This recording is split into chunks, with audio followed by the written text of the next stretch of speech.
20,000 कोटींची tuition factory,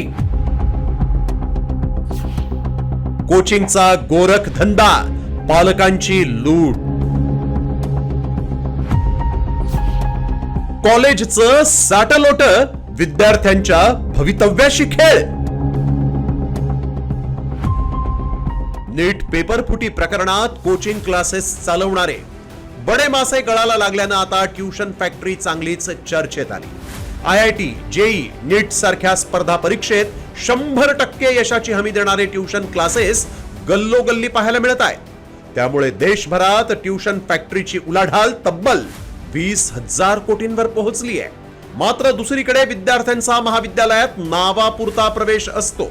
त्यामुळे class आणि कॉलेजच्या अभद्र युतीमुळे विद्यार्थ्यांना कॉलेजला जाण्याचीही गरज भासत नाही. त्यामुळे स्वप्नांचा पाठलाग करताना मुलांसह पालकांनाही कोचिंगच्या भरवशावर राहावं लागतं. देशातील कोचिंग क्लासेसची इंडस्ट्री 20,000 कोटींवर पोहोचली आहे. पुणे, मुंबई, कोटा आणि नागपूरसह आता छोट्या शहरांमध्ये कोचिंगचं जाळं पसरलंय. नीटच्या 1 लाख जागांसाठी 22 लाख विद्यार्थी स्पर्धेत असून 90% विद्यार्थी कोचिंगवरच अवलंबून असतात. IIT नीटच्या मर्यादित जागांमुळे पालक मोठ्या फीच्या आमिषाला बळी पडत असल्याचंही पाहायला मिळत आहे. तसंच नामांकित क्लासेस 100% प्रवेशाची हमी देऊन 2 ते 3 लाख रुपये फी आकारतात. एका क्लासमध्ये जवळपास 25,000 विद्यार्थी असल्यानं 250 कोटींची वार्षिक उलाढाल होते. निकालाच्या दबावामुळे काही संचालक पेपर फुटीसारख्या गैरमार्गांचा अवलंब करतात. त्यात ग्रामीण विद्यार्थ्यांसाठी राहण्याची आणि शिक्षणाची एकाच ठिकाणी सोय उपलब्ध केली जाते.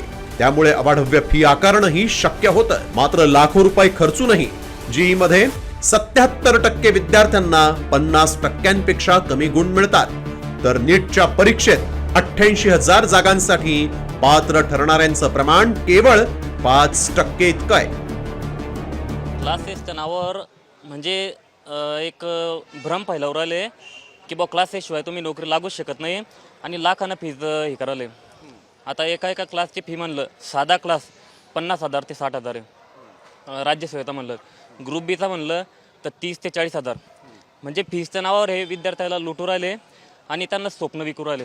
बाकी काही नाही आहे. फक्त शिक्षणाचा धंदा बनवून टाकलाय. मार्केटिंग करायची, मार्केटिंग करून पोरा गोळा करायचे पूर्ण महाराष्ट्रातून, भारतभरातून आणि पैसे उकळायचे मुबोली. दरवर्षी सरकारच्या वेगवेगळ्या विभागांमार्फत घेण्यात येणाऱ्या स्पर्धा परीक्षांमध्ये काही मोजक्याच जागा निघतात. मात्र क्लाससाठी लाखो रुपये खर्च करूनही 95 ते 97% विद्यार्थी आणि पालकांच्या पदरी निराशाच येते. या ट्युशन फॅक्टरी लुटीचा अड्डा कशा झालेल्या आहेत पहा. नागपुरात छोटे मोठे असे 100 कोचिंग इन्स्टिट्यूट आहेत. त्यात 50,000 विद्यार्थी शिक्षण घेत असून तिथे 1,000 ते 1,200 कोटींची आर्थिक उलाढाल होते. छत्रपती संभाजीनगरमध्ये 50 ते 70 पेक्षा जास्त कोचिंग इन्स्टिट्यूट असून अंदाजे जवळपास 5 लाख विद्यार्थी तिथं शिक्षण घेतात. ज्यामुळे संभाजीनगरमध्ये दरवर्षी 1,500 ते 2,000 कोटी रुपयांची सहज उलाढाल होते. नाशिकमध्ये 200 पेक्षा जास्त कोचिंग क्लास असून 80 ते 90,000 विद्यार्थी तिथं असल्यानं आर्थिक उलाढाल ही 700 ते 800 कोटींच्या घरात आहे.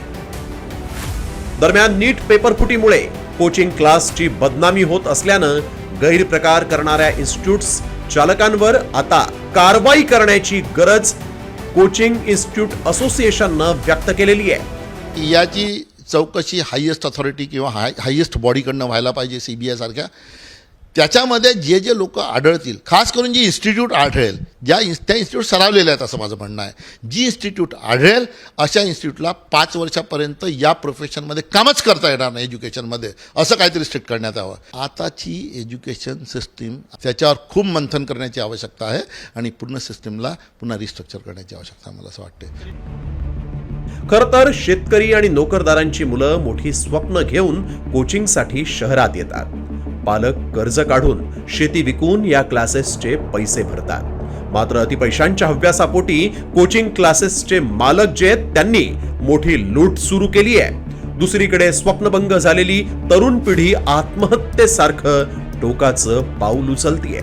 मुळात कोणत्याही परीक्षेची तयारी करणं चुकीचं नाही, पण शिक्षणाच्या नावाखाली चालणारा हा लुटीचा धंदा थांबायलाच हवा.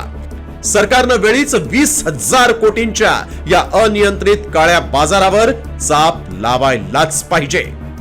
मात्र जोपर्यंत कॉलेज आणि कोचिंग क्लासेसचं रॅकेट तुटत नाही तोपर्यंत ट्युशन फॅक्टरीचा हा गोरखधंदा असाच सुरू राहील, एवढं मात्र खरं आहे. ब्युरो रिपोर्ट, साम टीव्ही न्यूज.